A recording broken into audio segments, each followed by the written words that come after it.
I'm Dr. Sheri, and welcome to another episode of Where Medicine Meets Ministry. Dr. Sheri talks faith and facts. It's just going to be me today. No guest, just me, hopefully dropping some pearls of wisdom. And I guess that leads me into the title of this episode: dropping your weights, your physical weights, your emotional weights, that WEIGHTS can end your weight, your temporal weight, that WAIT. So dropping your weights can end your weight. You've been waiting for your weights to be lifted, but have you considered that simply letting go of your weight could end your weight? You carry burdens so tightly wound in your grasp that they change you. Carrying so many emotional weights that pile on top of one another, it changes your mindset. And changing your mindset changes your thought pattern. And your thoughts govern your actions. And your actions govern the reactions of the people upon whom you've acted. So it may seem like a slight thing that I can carry it and I'm not acting on it. I'm not giving into it. I'm not addressing it. So I'm dealing with it. But in essence, you're not. You're carrying it. And those emotional weights that become so heavy, you find yourself holding on to them and carrying them, just like you carry your right arm, you have a left leg, you just, it becomes a part of you, and they can change you. Weights become so heavy that you can't even walk upright. You hunched over with all of the emotional baggage. And when you become hunched over, your vision becomes so focused on your problems until you develop tunnel vision, to the point where you can't even look to the right or the left. The only thing you can see is your problem, or your ideal that you're actually dealing with the problem, because you're just letting it slide, you're letting it go. But are you really letting it go when it comes to your mind so often that you have to force yourself to push back those thoughts? And when you become so heavily weighed and so tunnel vision and so set and focused on that emotional baggage, you can't look to the right or to the left. So things in your peripheral vision that are right next to you, you can't even see. And it could be your way out. The relief that you were waiting for could be right next to you, but you're so tunneled in your vision that you can't see it. And so when you can't see it, it's impossible for you to touch it, hold it, and grasp onto it. Like I stated before, you become, or can become, so hunched over with burden. Sometimes we get to a point where we're holding on to things so tightly. Just imagine your fists are so tight. When your fists are closed, there's nothing coming out and there's nothing going in. And there could be a comforting hand outstretched to you, and a helpful soul could be standing right next to you, but you can't see them because of your altered vision, and you can't receive the help that they have for you because you already have your hands so full of your emotional baggage, and you're holding on to weights that for whatever reason you just won't let go. And so over time, we find that when we decide to let go, when we finally decide to let go, some of us find one of three things. Number one, there was nothing there all of this time. And you stop and you think about the little misunderstandings or feeling slighted and you held on to it rather than address it or deal with it or approach the individual. You just held on to it. And so after time and after months have passed and years have passed, you've held on to it. And now that little bitty, tiny little mite turns into something huge because you've been adding on and never addressing it. And so now all of a sudden you look around at all of the missed family reunions, the divorce, the broken relationships between parent and child, lost friendships, missed weddings, birthdays, and bridal and baby showers over something that was never really there. It was never really something of substance. How many days, weeks, months, years have you lost because of your refusal to let go? Number two, after you let go, you can look back and see, I was really only holding a feather, something so light and insignificant that with the slightest little breeze, it could have carried it away. But you've allowed yourself to become so set in your ways, so proud, you don't want to say, I'm sorry, because you have to be right, even when you know you're wrong. Until one day you look up, and if you really had to be honest with yourself, you would admit that your relationships are now pretty superficial. It's very difficult to get close with individuals when you're carrying so much emotional baggage from other relationships. The trust is not there. Um, you can't give all of you because portions of you are tainted or held back because of this emotional baggage. And so now the relationships that you do form are superficial. You won't let go of your guard. You won't let that wall down because you've been hurt in the past or you've been misunderstood in the past. And instead of addressing it, you hold on to it. And now you act within this newfound um, unreasonable you, but it has become a part of who you are. And so now you look at these relationships in around you, or the ones that you formed, and you realize they are pretty superficial.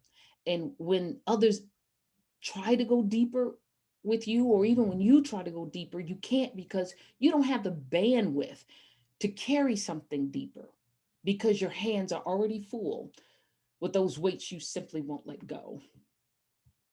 And then, third, some of you find that you were holding on to major bricks. You were the ones, truly the ones with the tunnel vision, hunched over. It took too much strength trying to look to the right or to the left. So you just plowed straight ahead, burdened down by your weights, missing those earlier or easier paths rather traveled because you couldn't see them. So determined to carry your weight, so determined to be right, so determined not to address it because in your mind you thought it was easier just to let it pass. But it's been gnawing at you over and over and over again, and you suppress it over and over and over again. When it continues to come back up, you need to address it appropriately and get those weights off of you. But now that you finally let them go, those bricks were just bricks. They were bricks. There was no foundation for a home. There was no beautiful sculpture meticulously created to be treasured and remembered because of what you went through. Sometimes we can go through things in life that life just happened. It wasn't our choice to hold on to them. It wasn't our choice that this happened. It wasn't my choice that I was diagnosed with breast cancer. It happened. But instead of me carrying that emotional baggage and allowing it to change me for the worse because I couldn't let go of all of the things that happened to me, all of the negative impacts that happened after that diagnosis, if I had not chosen to let go of that emotional baggage, I would have never been able to beautifully sculpture what has become the new me, what has become my blueprint of how to let go and live today and every day. So if you take what you've gone through emotionally and you deal with it, you can actually create something beautiful that comes out of it. But when you don't, and you just allow it to heavily just weigh you down, add weight upon weight, you look back over it and there is nothing beautifully sculptured out of it. You're carrying bricks that are never worthy of using to lay down any roots. Just bricks and weights that have held you back, caused you to move slower, and allowed others to pass you by because they were nimble and light and weightless. But they passed you by because you were weighted down with emotional baggage that should have been addressed a long time ago. But now you're listening to me and you have decided I've let go of my weights, that emotional weight, and now a weight, a temporal weight can be lifted. But don't expect to initially run with fervor because your entire being has to shift to this new weightless you. It will take time to straighten your posture. And some people may not recognize this new you. They've been so accustomed to you, to your slouch. It will take time to prepare your legs to even run to redeem the time. So don't think that just simply by addressing it, don't think that by getting together with the individual that you felt, or actually they did. It wasn't a felt, it was an actual insult to you. They actually harmed you and you've carried it. And so now you're at a place where you're willing to address it. You want to address it because you want to move on with your life. Do not expect that the moment that you address it, there will be a weight that is lifted off of you. But remember that weight that you carried for so long changed you. Now you have to wait for the full manifestation of the new you. Yes, there will be an immediate lift, an immediate um, transformation in you. But don't expect for the transformation, the complete transformation, to happen instantaneously. It will not. It will take time. The bricks you left at your feet must be destroyed because you've already developed the muscle mass to carry them. And it would be so easy when something hit you again, when times got rough, or when the full transformation of you is not happening as quick as you had anticipated. It would be so easy to just pick them back up and just carry them rather than address the new you and allow the transformation of the new you to occur. It'd be so easy to pick them back up, but don't do that because you'll never be able to walk into your new dream, your new vision, and the assignment that God has on your life. And so, because it would be so easy to pick them back up, you got to break them into smaller pieces because you got to take the time to retrain your mind and body for something new. You've developed strength to carry them, those major weights that you have been carrying. But although you can carry them, you're not strong enough to throw them far enough from your reach. They have to be broken down into manageable pieces. And there are three ways you can break down your emotional weights into manageable pieces. Number one, seek wise counsel, whether that is spiritual, natural slash medical. Seek wise counsel. For all of you out there who are faith based, such as myself, you may or may not come from a background where seeking medical counsel when there is a mental health issue that was frowned upon. And when it was not definitively frowned upon, it was never offered from the pulpit or any place else that it was okay to seek psychological counseling for our mental health disorders. We were simply told, pray, have faith, God will do it. And all three of those things are true. Having faith, believing in God, and God will do it is true. But that is not all that is required. We also know that when that the sick have need of a physician. Luke was one of Christ's disciples and he was a physician. I don't believe that there was any expectation that Luke would never serve in his role as a physician. Your personality, your talents, and your skills are only accentuated in Christ to be used for the advancement of the gospel.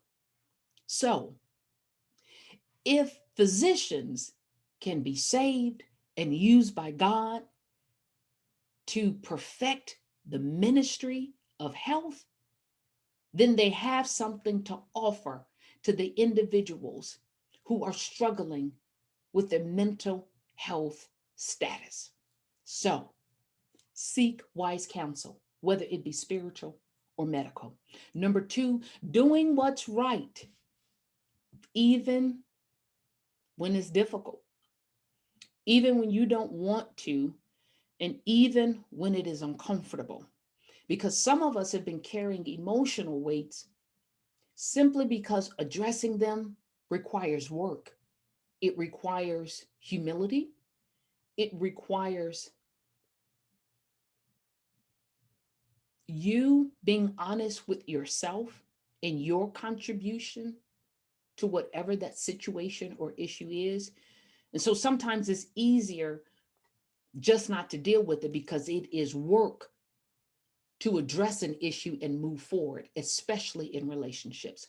So the only way you're going to break down those emotional weights that you have now let go, you've dropped them at your feet. One of the ways to break them down into manageable pieces is doing what's right, even when it is difficult and even when you don't want to, and even when it's uncomfortable. And then lastly, the way you can break it down into manageable pieces is with the passage of time. Time for you and those around you to heal from the pain that your weight carrying caused. You got to allow time for your children and or your spouse, your mom, your dad, your friends, your coworkers. You got to allow them time to address how your weight carrying impacted them. We like to think so much that we are carrying things internally and that we are not impacting the individuals around us. We are. We are. And you have to allow them time to heal as well. You want manageable pieces so that the stones can be thrown across the river of your life so that you can see the ripple, how they make the sun dance across the water. And you can now smile because the bricks and weights have been broken. And you can now appreciate how something so small and manageable can create a beautiful ripple when you are in control of the throw. Let me repeat that.